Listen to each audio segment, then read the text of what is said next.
Olá, seja bem-vindo ao dia 300 da nossa leitura bíblica. Meu nome é Everton Alonso e nós vamos caminhando juntos para ler a Bíblia toda em um ano.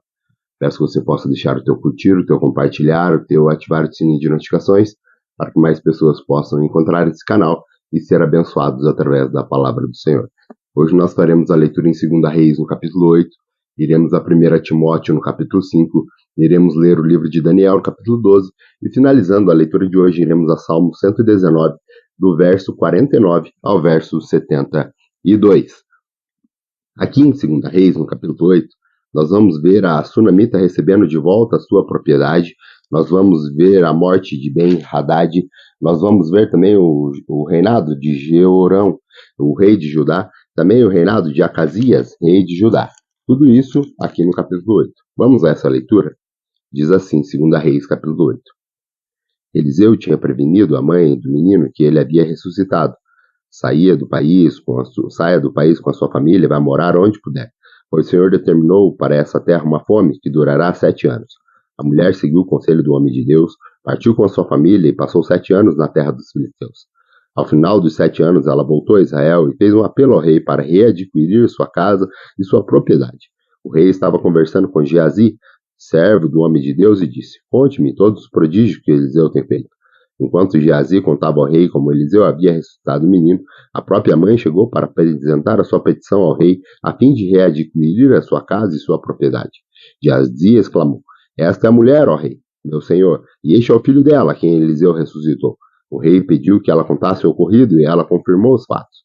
Então ele designou um oficial para cuidar do caso dela e ordenou: devolva tudo que lhe pertencia, inclusive toda a renda das colheitas, desde que ela saiu do país até hoje.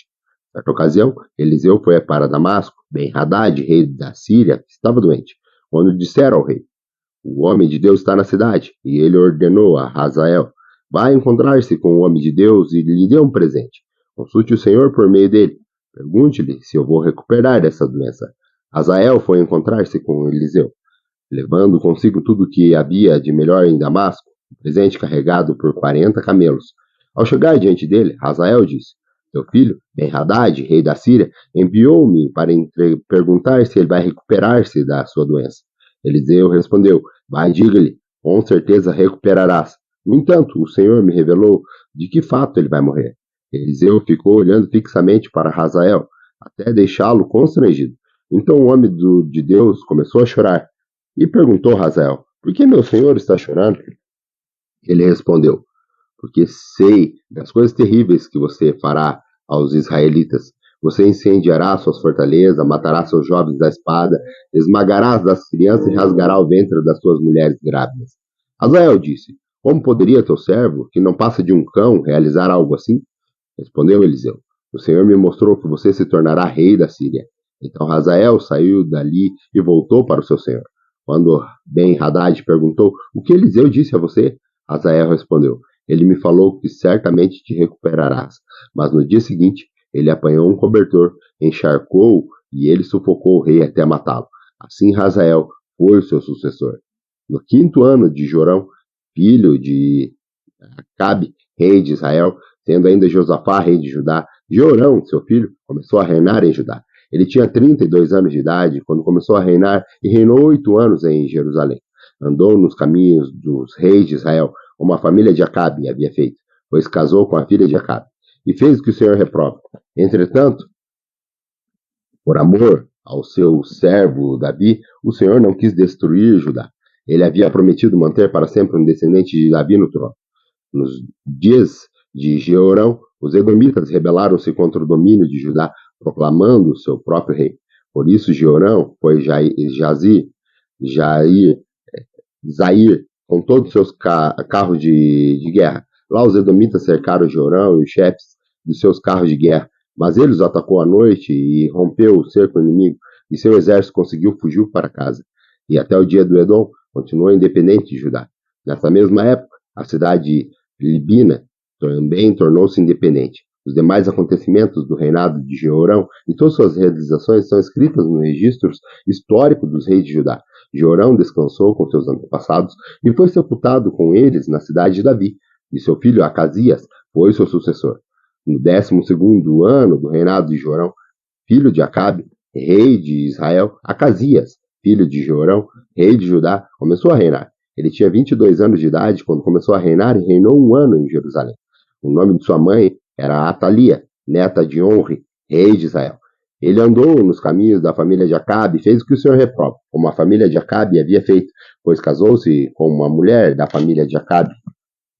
Acasias aliou-se a Jorão, filho de Acabe, e saiu à guerra contra Azael, rei da Síria, em Ramote Gileade.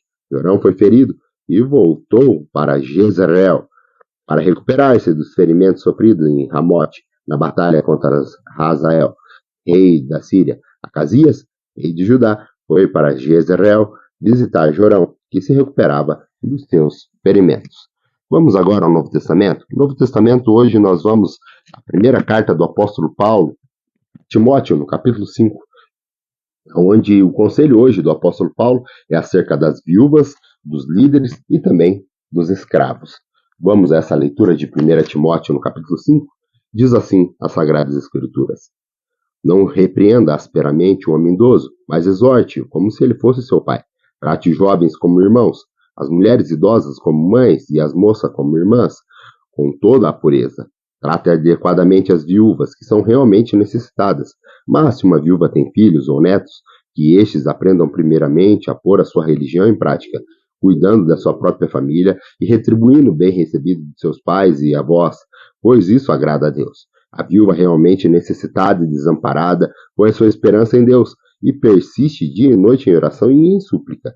Mas que a vive para os prazeres, ainda que esteja viva, está morta. Deles essa ordem, para que sejam irrepreensíveis. Se alguém não cuida de seus parentes, e especialmente os da sua própria família, negou a fé e é pior do que os descrentes. Nenhuma mulher deve ser inscrita nas listas de viúva, a não ser que tenha mais de 60 anos de idade, tenha sido fiel ao seu marido e seja bem conhecida por suas boas obras, tais como criar os filhos, ser hospitaleira, lavar os pés dos santos, socorrer os atribulados e dedicar-se a todo tipo de boa obra. Não inclua nessa lista as viúvas mais jovens, pois, quando seus desejos sensuais superarem a sua dedicação a Deus, querem se casar. Assim, elas trazem condenação sobre si por haverem rompido o seu primeiro compromisso. Além disso, aprendem a ficar ociosas, andando de casa em casa, e não se tornam apenas ociosas, mas também fofoqueiras e indiscretas, falando coisas que não devem. Portanto, aconselho que as viúvas mais jovens se casem, tenham filho, administrem suas casas e não deem ao inimigo nenhum motivo de maledicência. Algumas, na verdade, já se desviaram para seguir a Satanás. Se alguma mulher crente tem viúvas em sua família, devem ajudá-las. Não seja a igreja sobrecarregada com elas, a fim de que as viúvas realmente necessitadas sejam auxiliadas. Os presbíteros que lideram bem as igrejas são dignos de dupla honra, especialmente aqueles cujo trabalho é a pregação e o ensino. Pois a Escritura diz: não amordace o boi enquanto está debulhando o cereal, e o trabalhador merece o seu salário. Não aceite acusação contra o presbítero, e, se não for apoiado por 2 ou 3 testemunhas. Os que pecarem deverão ser repreendidos em público, para que os demais também temam. Eu exorto solenemente, diante de Deus, de Cristo Jesus e dos anjos eleitos, a que procurem observar essas instruções sem parcialidade, e não faça nada por favoritismo. Não se precipite em pôr as mãos sobre ninguém, e não participe dos pecados dos outros. Conserve-se puro, não continue a beber somente água. Tome também um pouco de vinho, por causa do seu estômago e das suas frequentes enfermidades.